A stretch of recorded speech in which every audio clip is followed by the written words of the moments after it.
Today we journey to the heart of Zambia to explore the captivating story of Makumba, the revered deity of the Ushi people.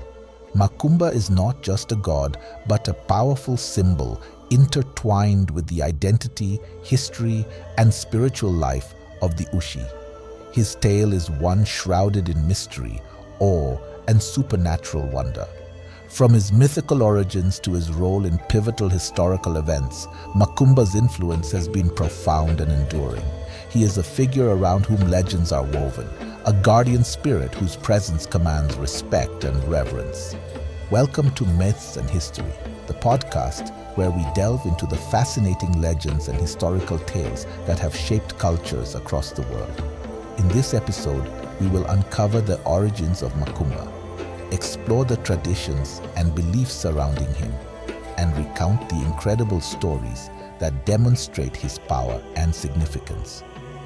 We will delve into the rich tapestry of Ushi cosmology, where the lines between the spiritual and the physical are beautifully blurred, and where Makumba stands as a testament to the deep connection between the people and their land. Join us as we unravel the mystique of Makumba, the god of the Ushi, and discover the cultural and historical legacy he embodies. Whether you are a lover of mythology, a history enthusiast, or simply curious about the spiritual traditions of Africa, this episode promises to enlighten and inspire. So, sit back, relax, and let us take you on a journey through time and myth as we explore the world of Makumba on Myths and History.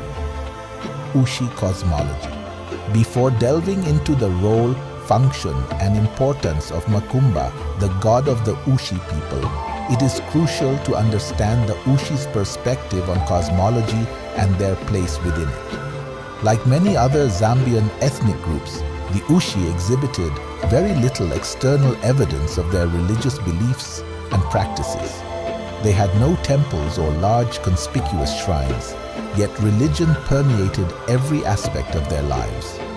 Religion for the Ushi was not practiced as an organized cult separate from daily activities. Instead, it was an integral part of life, motivating, controlling, guiding, and strengthening their existence. The Ushi, like other ethnic groups in Zambia, believed in the existence of a supreme being called Lisa, a term that has been replaced by the Swahili word Mulungu, introduced by the White Fathers early in the 20th century. Lisa was believed to be the creator of all humans, other living beings, and non-living things. He watched over people, provided for the needy, and punished the wayward. Lisa was said to live in heaven, a realm to which humans directed their prayers for rain.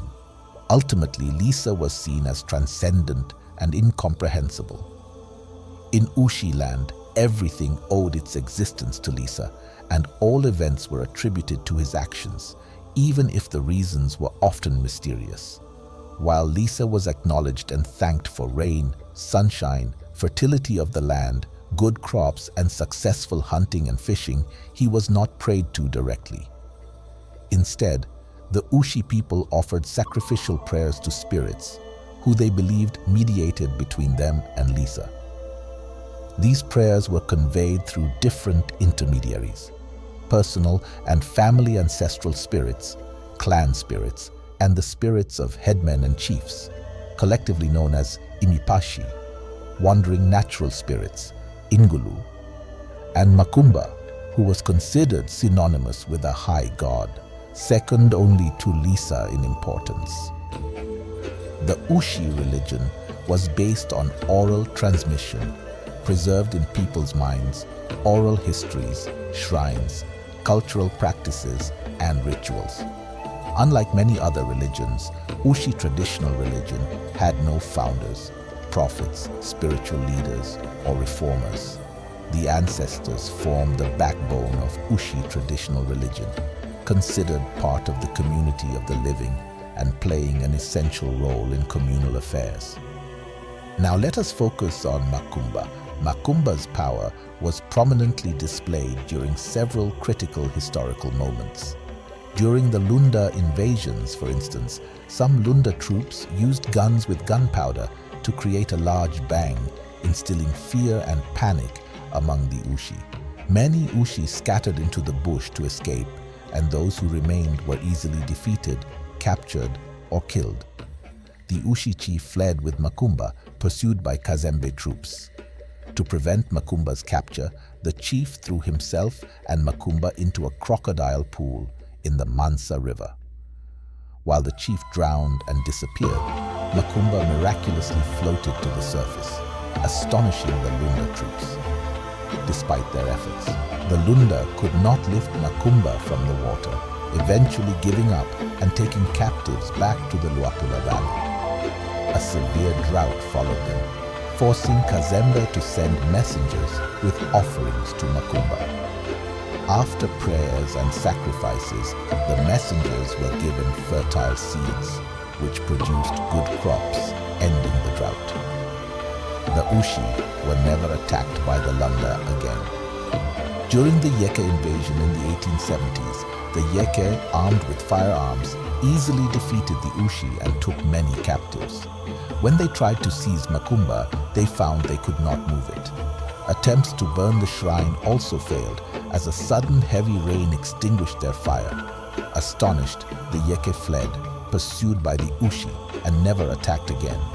Some Ushi captives, skilled in metalworking, were incorporated into the Yeke army. In the 1880s, a Swahili band, possibly part of Chiwala's forces, raided the Ushi. The Swahili captured Makumba and sent troops to desecrate the shrine. The following day, these troops suffered from painful swelling of their scrotums, causing panic among the Swahili, who decided to leave Makumba alone and never attacked the Ushi again. Makumba also appeared in various forms across different chiefdoms. In Kabende, he appeared as a meteorite and had a special hut built for him. In Katumba, he appeared as a floating meteorite in a lakelet. In Sokontwa, he was associated with a huge tree called Umuchinka, used as a shrine for rain prayers. The last remembered prayer at this shrine broke a severe drought in 1943. In other areas, Makumba appeared as a large water snake, or a snake with 12 horns called Nachishike, mother of Chishike. In Kalasa Mukoso's area, he appeared as a white, shiny ball or stone the size of a soccer ball, or as a small termite mound. Through these manifestations, the power and influence of Makumba were firmly established and respected. His role extended beyond religious significance to becoming a symbol of leadership, political authority, and communal unity for the Ushi people. Origins of Makumba. To truly grasp the importance of Makumba among the Ushi people, it is essential to explore its historical context. Like other territorial cults or religions found in the Bangwelu, Luapula, Mweru area, the origin of Makumba is shrouded in myth. The exact origins of Makumba remain unknown, adding to its mystique and reverence. There are two primary traditions that explain the origin of Makumba. The first tradition tells us that Mue, the leader of an immigrating group, discovered Makumba at a place called Luanzanunu, probably located on the western shore of Lake Mweru. According to legend, one day while hunting, Mue stumbled upon a black meteorite that had fallen from the sky and was perched on a termite mound near a large tree. Recognizing it as an extraordinary object, Mue immediately understood its significance. He fell into a trance and heard God speak to him, saying, "Behold this thing I have given you, take it and guard it. It shall belong to the Bena Nulube, Wild Pig clan, and the Ushi people, and be with them." God named the stone Makumba and instructed Mue to guard it and keep it as a sacred object for the Ushi people. Mue returned to his people, relayed God's instructions, and the Ushi adopted Makumba as a cult symbolizing leadership, chieftainship, strength, and solidarity. Upon Mue's death, he passed Makumba to his son Chabala Muwe, who led the Ushi across the Luapula River and settled in the Mansa area. The second tradition, held by some Ushi people, indicates that Makumba was a pre-Ushi cult founded by the Pygmies, Utuntele Mafuesa, who settled in the areas east and west of the Luapula River. This cult was later adopted by the first Proto-Bantu groups, Bachingolomondo, who settled in the area. These early groups, unfamiliar with concepts of chieftainship and paying tribute to chiefs, lived in small, isolated communities led by clan leaders. When the main Ushi group, led by Chabala Muwe, arrived and settled among the Proto-Ushi, they established their dominance through marriage alliances, intermarriages, intimidation, friendly alliances, blood brotherhood, and skills in ironworking and agriculture.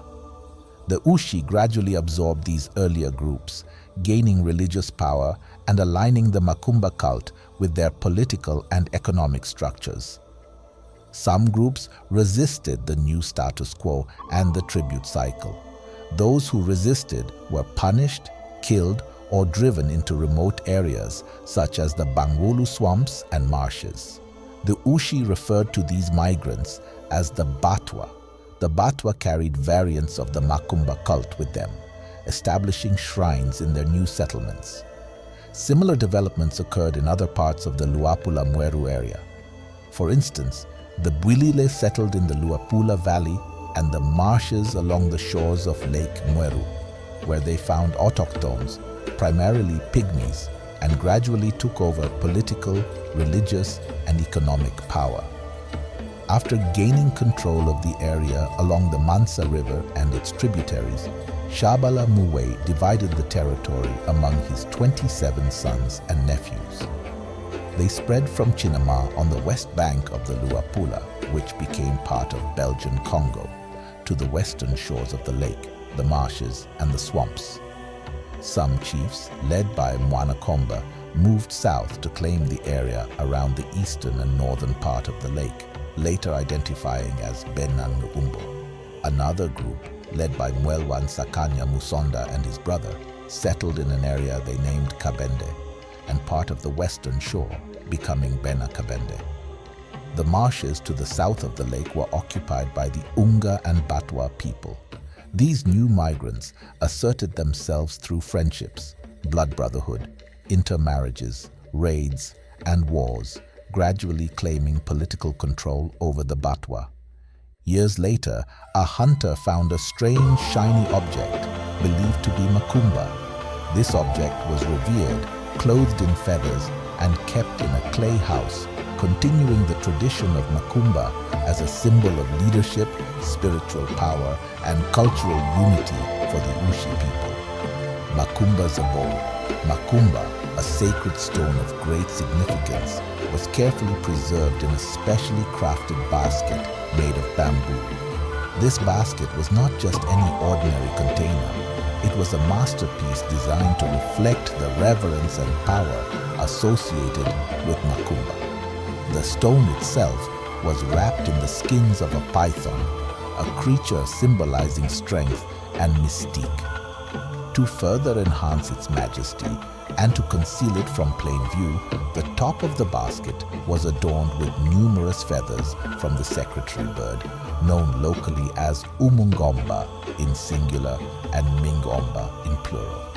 These birds were specifically hunted to provide the feathers for this sacred purpose. The feathers projected above Makumba, serving as a veil to hide it from the naked eye and to imbue it with an aura of grandeur that inspired awe, fear, and respect among those who beheld it. Moreover, Makumba was decorated with thick rows of seashells. These seashells were not merely decorative. They hinted at a deeper historical context, suggesting that the Ushi people might have engaged in long-distance trade with the East Coast. This connection with distant lands added another layer of significance to Makumba, linking it to a broader network of cultural and economic exchange. The basket containing Makumba rested on the skin of Kasonso, a tragic figure in Ushi history. Kasonso was a slave who, after the Lunda invasion, attempted to seize power and declared himself a chief. His rebellion, however, was short-lived. Upon his capture, Kasonso was beheaded and skinned. His skin was used to cover the basket holding Makumba, a symbolic act that underscored the consequences of his defiance. In a further act of ritualistic significance, Kasonso's skull was repurposed to store seeds. These seeds were then distributed to chiefs before the rainy season, playing a crucial role in fertility rituals that were vital to the community's agricultural success. Thus, Makumba was not just a stone, but a focal point of cultural, spiritual, and historical narratives, each layer of its preservation imbued with profound meaning. The bamboo basket, the python skins, the secretary bird feathers, the seashells, and the human skin of Kasonso all combined to create a powerful symbol that commanded respect and reverence among the Ushi people. The character of Makumba. To the Ushi people, the essence of Makumba defied straightforward description, embodying both a spirit and a deity. This duality imbued Makumba with a mystic character reminiscent of the Christian God, blending attributes of a divine being with a tangible presence. Owing to its supposed supernatural powers, Makumba required propitiation through offerings and sacrifices. Agricultural produce, primarily sorghum meal, was spread around the shrine, and poultry and goats were sacrificed, their blood sprinkled around the sacred site. The roasted meat from these sacrifices was consumed in a ritualistic communion, with special care taken not to chew or break the bones, which were then collected and left in the shrine. Additionally, Makumba was offered libations of sweet and fermented beer. Myths and legends spoke of Makumba's pre-colonial religious prowess, with priests at the shrine claiming to hear voices from God. This spiritual connection underscored the importance of maintaining good relationships with ancestors through rituals and ceremonies at shrines or heritage sites. In those times, these sites had traditional custodians, often spirit mediums, who controlled access for commoners, foreigners, and women. African traditional religion dominated the use of these cultural heritage sites for religious purposes. This is in contrast to today, where Christian religious groups also lay claim to these sites for their religious practices. Makumba was considered the source of everything, a fact reflected in the praise names attributed to the cult. These included Kapaya Bantu, guardian of the people, Shakapanga, chief hunter, Kamana Mukunshi, giver of rain and water, Umwine Nkuni na Menshi, owner of trees which give firewood and rivers which give water, Chitimbo, chief fisherman, Chalwe Bulimi, chief farmer, Katungulu, hard worker, and Chilabalaba, the peacemaker or guarantor of peace and prosperity. Makumba's wife was Mukolobwalia, typically an elderly widow beyond childbearing age, as it was taboo for any menstruating woman to approach Makumba's shrine. Mukolobwalia's responsibilities included cleaning the shrine, tending the ritual fire that burned continuously, and sleeping in the shrine's hut at night. She was assisted by 3 women, Mukolo Mubili from the Clay clan, Mwewa Luambe from the Caterpillar clan, and Mukolo Chibale from the Leopard clan. These roles became hereditary and were also considered additional wives of Makumba, further solidifying the intertwined nature of spiritual duty and familial lineage. Manifestations of Makumba's powers. The power of Makumba was widely recognized and respected by all ethnic groups living in the regions between Lakesbangwelu, Makumba, and Mwelu, encompassing areas such as Nsonga, Mwepia, and Kabwe Katenda, as well as the southern part of Lake Tanganyika, known as Chibawa. One of the most common manifestations of Makumba's presence was a large python coiled at the shrine, a significant tortoise, or the tremors associated with its movement from Mansa to visit places like Nsonga ya Chilima, west of the Luapula River, Kabwe Katenda, with its double-decked rocks thought to be wives, or Chibawa. Whenever these rumblings were felt or heard, the people would run into the open, chanting praises to Makumba. Other manifestations were more ritualistic. Before a headman or chief could relocate his village to a new site, he was required to make an offering to Makumba to seek approval. This involved searching for two large trees, one in the east and the other in the west of the proposed village site. Under each tree, the chief would build a spirit hut and place a bowl of sorghum or cassava flour provided by his wives, the wives of warriors, and the ordinary women of the village. He would then address his prayers to Makumba, saying, "We have come, O Lord of this land, with these gifts for you, which we have placed under this hut. One gift is from Mukolo, the chief's first wife. The others are from the warriors and the women of the village representing the people. We seek a sign from you to show whether you agree that we should move our village to this site." The next morning, the huts were inspected. If the flour was found scattered all over the hut, it indicated that Makumba was against relocating the village to that site. A new site was sought and the sacrifice was repeated until the correct signal was given.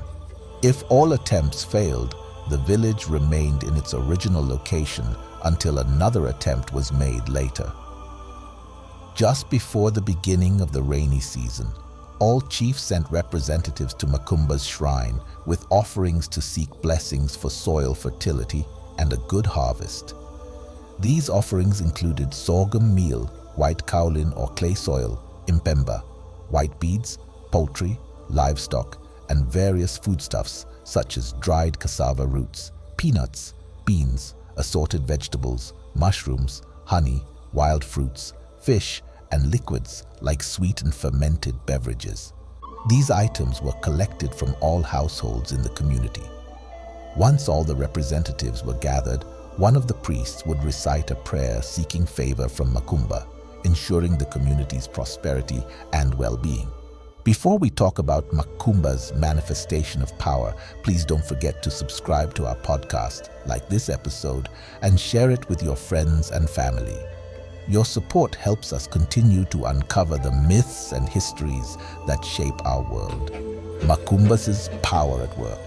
Makumba's power was prominently displayed during the Lunda and Yeke invasions. During the Lunda attack, some troops utilized guns that fired with a loud bang, using gunpowder to create a noise that terrified their adversaries and caught the Ushi by surprise. The sound of gunfire instilled fear and panic, causing many Ushi to flee into the bush for safety. Those who stayed behind were easily defeated, captured, or killed. The chief, realizing the peril, fled with Makumba, pursued relentlessly by Kazembe's troops. As they closed in, to prevent Makumba's capture, he threw himself and the sacred stone into a crocodile pool in the Mansa River. The pool had a swirling current in the middle, and the chief drowned, his body never recovered. However, Makumba survived and floated to the surface, an astonishing sight for the Lunda troops. Informed of this, Kazembe sent men to retrieve Makumba, but they found that the stone could not be lifted out of the water. This supernatural display baffled the Lunda troops, who then left, taking captives of men, women, and children as slaves. On their return to the Luapula Valley, a severe drought followed them for 3 years. The crop failure forced Kazembe to send messengers to Makumba with offerings of kauri shells, slaves, and ivory. The new paramount chief, Mule Kasongochali, and Makumba's priests, Ba Chilaluka, singular Chilaluka, accepted the offering. After prayers and sacrifices, the messengers were given a small amount of fertile seeds. which were mixed with other seeds and distributed to chiefs in the Luapula Valley. These seeds thrived, producing good crops, and the Ushi were never attacked by the Lunda again. The second manifestation of Makumba's power occurred during the Yeki invasion in the 1870s. Armed with firearms, the Yeki easily defeated the Ushi and took many captives. When they attempted to seize Makumba from its shrine, they found it immovable. Frustrated, they tried to burn the shrine, but it would not catch fire. Instead, a heavy rain began, astonishing the Yeki, who then fled, pursued by the Ushi. The Yeki never attacked the Ushi again. Some Ushi captives, skilled metal workers, were incorporated into the Yeki army. The third manifestation appeared in the 1880s when a Swahili band, likely part of Chiwala's forces, raided the Ushi under Chief Myelemiel, also known as Milambo. The men, including the chief, fled, leaving the women to face the invaders. The Swahili captured Makumba and sent troops to desecrate the shrine. The next day, the Yeki discovered that their troops who had been sent to the shrine were suffering from painful scrotal swelling, making it difficult for them to walk. This development caused panic among the Swahili, who decided to leave Makumba alone, and they never attacked the Ushi again. Makumba also appeared in various forms across different chiefs' areas. In Kabende, it manifested as a meteorite, for which a special hut was built. In the Katumba area, it appeared as a floating meteorite in one of the lakelets. In an area under Sokontwe, it was associated with a huge tree called Umuchinka, used as a shrine for rain prayers. The last remembered prayer at this site was held on January 3, 1943, which broke a severe drought. At other times, Makumba appeared as a large water snake. In the Kapalala area, it manifested as a snake with 12 horns, called Na Chishike, the mother of Chishike. In Kalasa Mukoso's area, it appeared as a white shiny ball or stone, the size of a soccer ball, or as a termite mound or small mound. These manifestations reinforced Makumba's supernatural status and its integral role in the cultural and spiritual life of the Ushi people. Each appearance and miraculous event contributed to the deep reverence and respect the community held for Makumba, cementing its place in their history and religious practices. As we conclude this episode of Myths and History, we hope you've enjoyed this journey into the rich and mystical world of Makumba, the revered deity of the Ushi people. Through the stories of his origins, the rituals performed in his honor, and the legends that highlight his immense power, we've seen how Makumba is more than just a figure of worship. He is a symbol of unity, strength, and resilience for the Ushi, a bridge between the physical and spiritual realms, and a custodian of their cultural heritage. Makumba's tale is a testament to the deep-rooted beliefs that have sustained the Ushi people through centuries of change and adversity.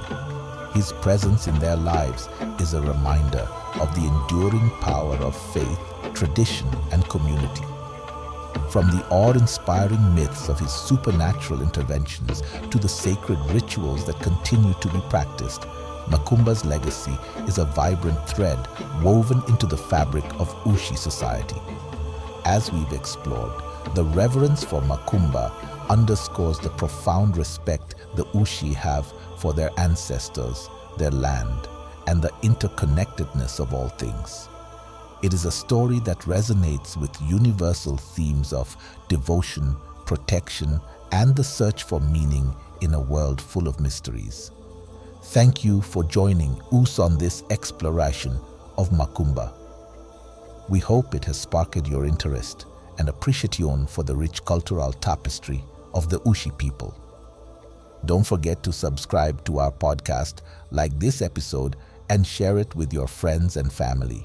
Your support helps us continue to uncover the myths and histories that shape our world. Until next time, keep seeking, Keep discovering and keep the stories alive.